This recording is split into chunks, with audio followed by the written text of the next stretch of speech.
السلام علیکم ورحمۃ اللہ وبرکاتہ۔ سائڈ میں یہ ویڈیوز آپ دیکھ سکتے ہو۔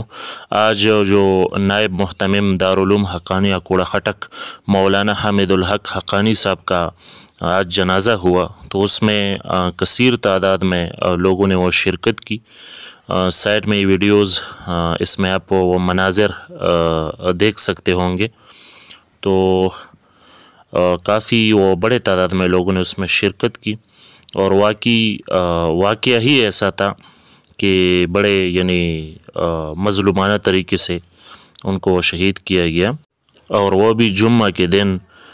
سوچو کیسے ایک بندے کا دل اتنا وہ سخت ہو سکتا ہے کہ وہ ایک عالم کو، اور وہ بھی پھر مدرسہ ہو، ایک دینی ماحول ہو، جمعہ کا دن ہو، تو کیسے ایک بندے کا دل اس طرح سے وہ سخت ہو سکتا ہے کہ وہ اس طرح سے وہ اقدام کریں۔ تو بہرحال اللہ جل جلالہ شہیدوں کی شہادت و قبول و منظور فرمائے۔ سائڈ میں یہ مناظر آپ دیکھ سکتے ہوں گے، بہت بڑے تعداد میں لوگوں نے جنازے میں وہ شرکت کی، تو دیکھتے رہیے گے۔ سائڈ میں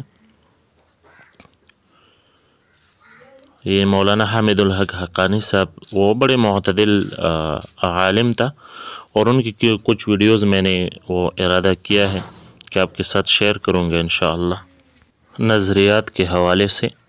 اور مجھے اسی وجہ سے بھی وہ یہ پسند تھا کہ ایک وقت تھا کہ جب سلسلہ سیفیہ مبارکہ پر کچھ علماء ایسے تھے، گنے چنے، جو انہی مدرسے سے وہ تعلق رکھتے تھے، اور انہوں نے سیفی حضرات کا بہت سخت و مخالفت کی تھی۔ وہ علماء یہ نہیں تھے کہ انہی مدرسے میں وہ پڑھاتے تھے یا اس میں مدرس تھے، ایسا بھی نہیں تھا، لیکن یہاں سے انہوں نے سبق پڑھا تھا اور اس طرف وہ منسوب تھے، تو انہوں نے بڑے وہ تیز مخالفت شروع کی۔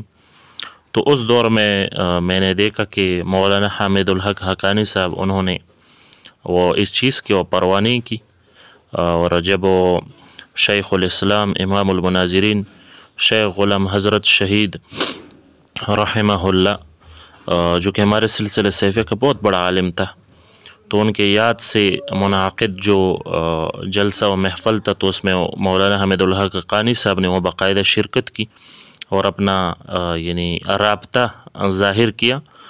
اور اس کے ساتھ ساتھ شیخ ادریس صاحب، جو انہی حقانیہ مدرسے میں وہ شیخ الحدیث بھی ہے، انہوں نے بھی مولانا شیخ غلام حضرت شہید رحمہ اللہ کے جلسے میں وہ شرکت کی، اور وہ تو ان کا استاد تھا، بڑا ہی ان کے ساتھ محبت کرنے والا تھا۔ اور اس کے علاوہ مولانا حامد الحق حقانی صاحب وہ صوفی مزاج تھا، تصوف والوں کے ساتھ بیٹھنے والا تھا، صوفیہ کرام کے ساتھ رابطہ تھا ان کا۔ بہرحال جنازے کے کچھ مناظر تھے، آپ کو دیکھا ہے۔ اللہ جل جلالہ شہیدوں کی شہادت قبول منظور فرمائے، زخمیوں کو اللہ شفا دے، اللہ مسلمانوں کو مزید غموں سے بچائے۔ السلام علیکم ورحمۃ اللہ۔